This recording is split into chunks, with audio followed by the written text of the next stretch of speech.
Assalamualaikum warahmatullahi wabarakatuh dan salam sejahtera. Perkenalkan kami dari kelompok 9 yang beranggotakan yang pertama Iksan, yang kedua saya sendiri Unti Hasan, dan yang terakhir Masmidan.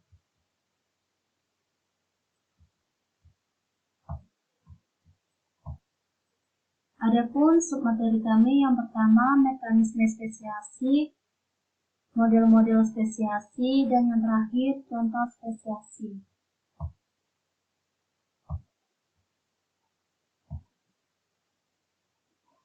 Sebelum kita masuk ke mekanisme spesiasi, terlebih dahulu kita harus mengetahui apa itu spesiasi. Spesiasi itu merupakan proses pembentukan spesies baru yang berbeda dari spesies sebelumnya. Mekanisme spesiasi ini terbagi menjadi dua. Yang pertama, spesiasi prakawin dan spesiasi pasca kawin. Spesiasi prakawin ini merupakan spesiasi yang terjadi dan berlangsung sebelum adanya perkawinan. Sedangkan spesiasi pasca kawin ini merupakan mekanisme spesiasi yang terjadi dan berlangsung setelah adanya perkawinan. Mekanisme prakawin ini dibagi menjadi 10 mekanisme spesiasi. Yang pertama itu ada feromon. Feromon ini merupakan spesiasi feromon, itu hormon yang dikeluarkan oleh suatu hewan untuk menarik perhatian pasangan yang akan dikawininya. Yang kedua itu ada geografis, itu merupakan dua spesies tidak mampu kawin secara alamiah karena adanya batasan alam. Contohnya cicak yang berada di Eropa tidak dapat kawin dengan cicak yang berada di Australia karena adanya batasan alam. Yang ketiga itu ada spesiasi musim. Spesiasi musim ini yaitu dua spesies yang memiliki musim kawin atau berbunga yang berbeda, tidak akan saling kawin atau membuahi.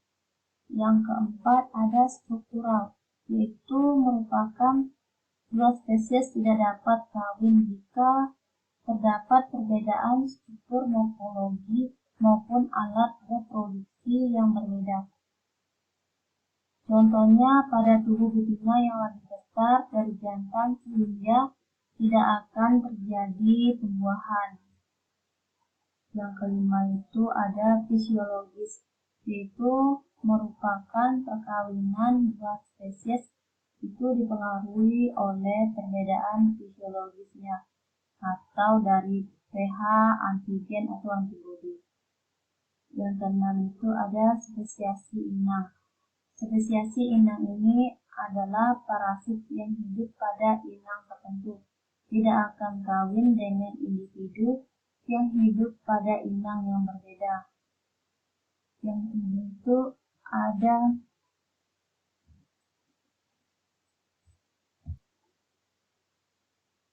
yang ketujuh itu ada partogenesis. Partogenesis ini terjadi akibat tidak ada perkawinan. Kenapa tidak ada perkawinan atau kenapa tidak terjadi perkawinan? Karena tidak ada jantan di lingkungan tersebut, sehingga sel telur mampu berkembang tanpa dibuahi oleh sel jantan. Karena adanya partogenesis ini mengakibatkan populasi tidak akan melangsungkan perkawinan. Yang kedelapan itu ada plasmid sitoplasmid. Itu merupakan individu yang mengandung plasmid hanya dapat melakukan perkawinan dengan sesamanya. Kalau kromosom yang 9 kromosom itu individu dengan kromosom yang berbeda, tidak mampu dibuahi oleh individu yang tidak mengalami pembuahan kromosom. Yang terakhir ada mikrogenesis. Mikrogenesis ini merupakan perbedaan morfologi antar organisme terjadi akibat pada sejumlah besar gen.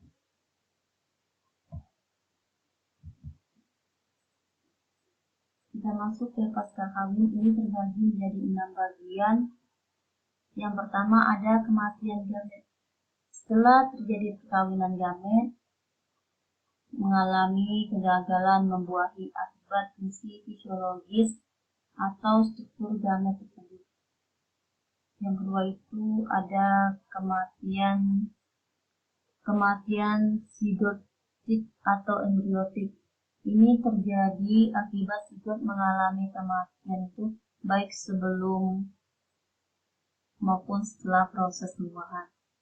Contohnya itu menghasilkan polong kosong. Yang ketiga itu ada sterilitas. Sterilitas ini merupakan perkawinan tidak dapat diturunkan ke generasi selanjutnya karena individu itu steril sehingga tidak dapat dilanjutkan perkawinan atau diteruskan. Yang ketiga itu ada semi-ental.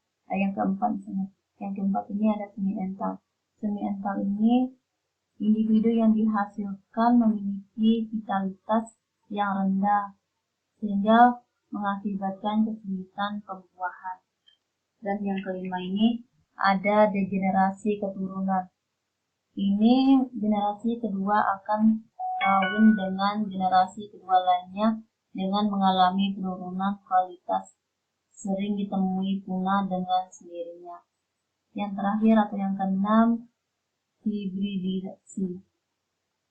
Hibridasi ini itu individu itu merupakan hasil hibridasi tidak dapat berkompetisi dengan non-hibrid, tetapi semakin sukses hibrid yang dihasilkan, proses penyatuan dari dua spesies dapat terlaksana.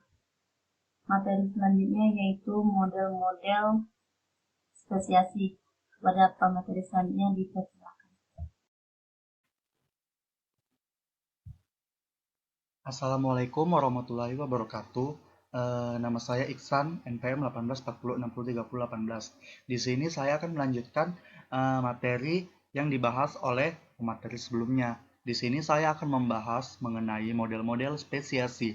Nah, model-model spesiasi sendiri terbagi atas 6, yaitu ada spesiasi allopatrik, yang kedua ada spesiasi peripatrik, yang ketiga ada spesiasi parapatrik, yang keempat ada spesiasi simpatrik, yang kelima ada spesiasi dikopatrik, dan yang keenam ada spesiasi oleh jarak. Nah, yang pertama itu ada spesiasi allopatrik. Apa sih spesiasi allopatrik itu? Nah, spesiasi allopatrik merupakan spesiasi melalui isolasi geografis yang terjadi karena adanya penghalang fisik seperti sungai, gunung, letak geografis, dan sebagainya.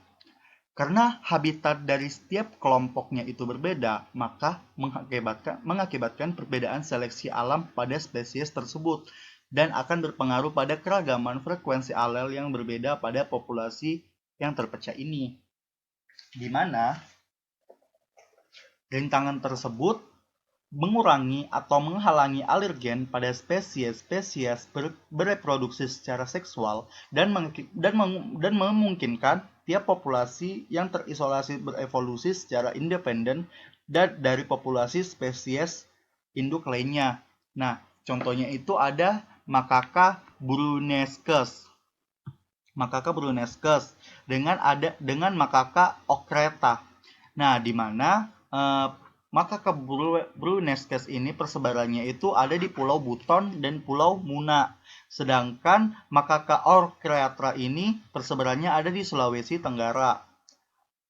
Nah, jadi awalnya mereka ini terdapat di suatu populasi yang sama, yaitu di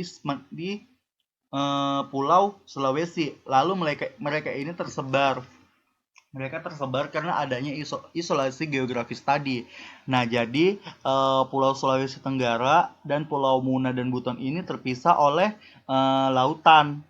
Jadi dia ini terpisah oleh lautan sehingga Pulau Muna dan Pulau Buton ini didiami oleh kelompok Macaca bruennesques, sedangkan Pulau Sulawesi Tenggara ini didiami oleh Macaca orcheatra. Padahal awalnya ini mereka satu spesies karena adanya isolasi geografis oleh lautan ini, mereka pun akhirnya terpecah menjadi dua spesies yang berbeda. Nah, contoh yang kedua itu ada sekumpulan ikan yang awalnya sekumpulan ikan ini berada di satu sungai atau satu danau yang sama. Namun karena adanya ini tadi isolasi geografis tadi, mungkin saja sungainya ini arusnya ini terbagi dua atau danaunya ini menjadi terbagi dua karena adanya isolasi geografis tadi. Maka ikan-ikan ini pun akhirnya terpecah menjadi dua. Ikan-ikan ini terpecah menjadi dua kelompok hingga akhirnya akan membentuk spesies baru di masing-masing kelompok arus sungai ini tadi. Lalu ada spesiasi peripatrik.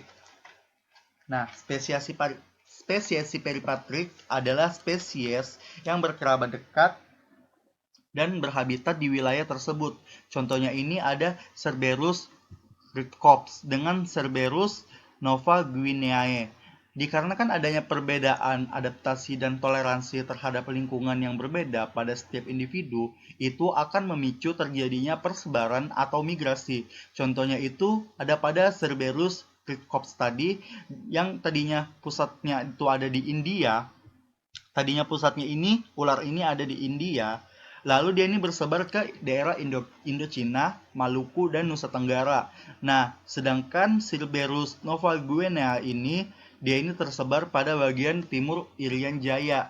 Nah, jadi awalnya mereka ini adalah satu spesies yang sama. Namun, karena mereka ini kayak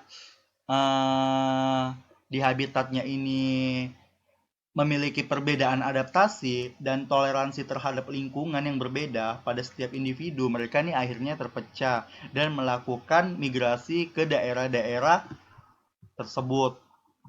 Yang ketiga itu ada spesiasi parapatrik. Nah, spesiasi yang berlangsung di wilayah yang terpisah dan terletak bersebelahan dengan pusat persebarannya. Contohnya itu ada Mocaca maurus dengan Mocaca tonkeana yang terpisah oleh zona hibrid di Pulau Sulawesi. Nah, jadi Mocaca maurus ini dia itu adanya di daerah Sulawesi Selatan.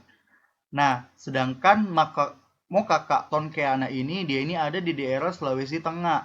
Namun, Mocaca maurus hanya melakukan pembuahan yang ada di Sulawesi Tengah dengan Mocaca tonkeana. Jadi Mocaca maurus ini jika ingin melakukan pembuahan, dia ini melakukan migrasi ke daerah Sulawesi Tengah agar dia dapat melakukan pembuahan dengan Mocaca tonkeana ini. Nah, maka dari itu dua spesies ini pun terpisah oleh zona hibrid.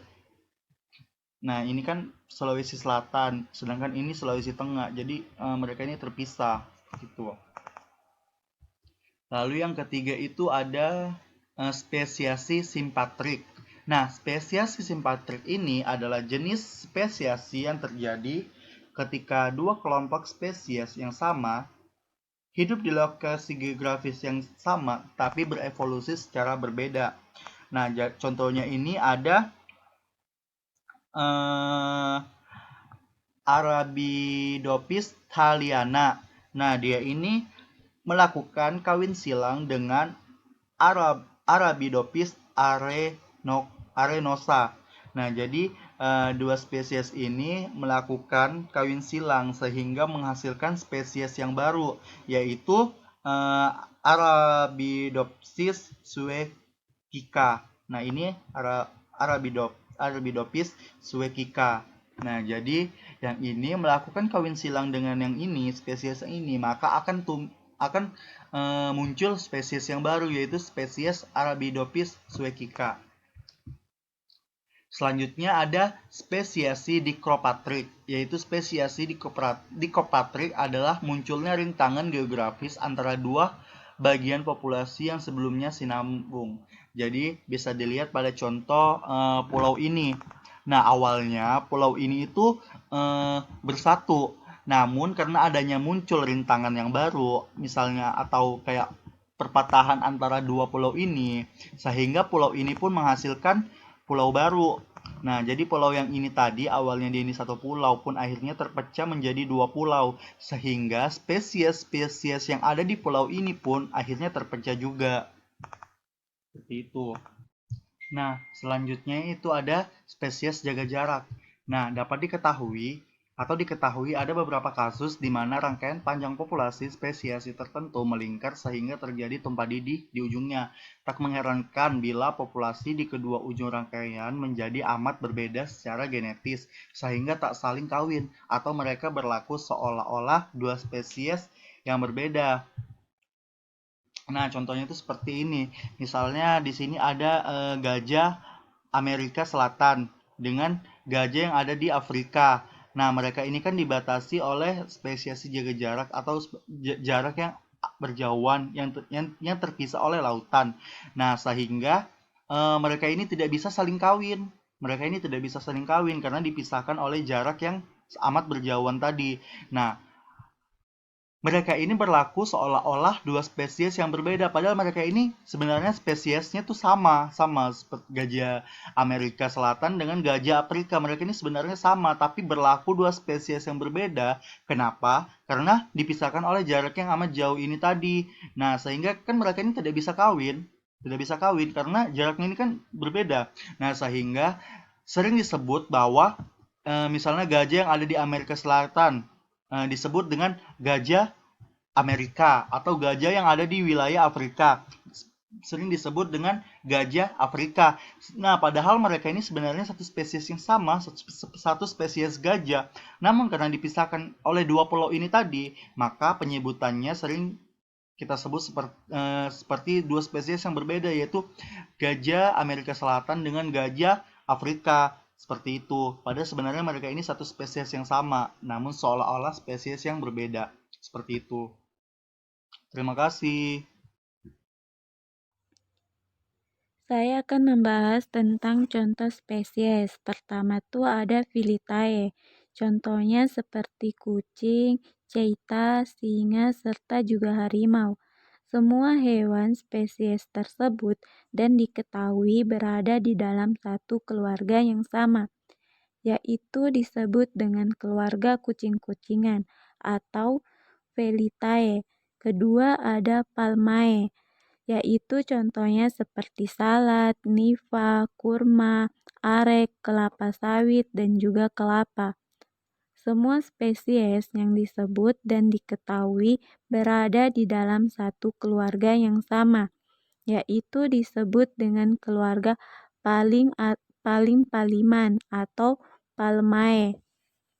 Selanjutnya ada Solanaceae. Contohnya tuh seperti semangka, melon, leca, terong, tomat, serta juga cabai. Semua spesies yang disebut dan diketahui berada di dalam satu keluarga yang sama, yaitu disebut dengan keluarga terong-terongan atau Solanaceae. Keempat ada Sigimeraceae. Contohnya seperti temuk, temuk putri, lempuyak gajah, kunyit, kencur, jahe, ganda suli, temu putih, temu lawak, temu kunci, temu hitam, temu giring, parahulu, panci, lengkuas, belek, dan belek hantu. Semua spesies yang disebut dan juga diketahui berada di dalam satu keluarga yang sama, yaitu disebut keluarga jahe-jahean atau Sigimeraceae. Terakhir ada Papilionaceae. Contohnya tuh seperti kacang hijau, kacang kampri, kacang buncis, serta juga kacang tanah. Semua spesies yang disebut dan diketahui berada di dalam satu keluarga yang sama, keluarga kacang-kacangan atau Papilionaceae. Oke, sampai sini saja materi kami. Assalamualaikum warahmatullahi wabarakatuh.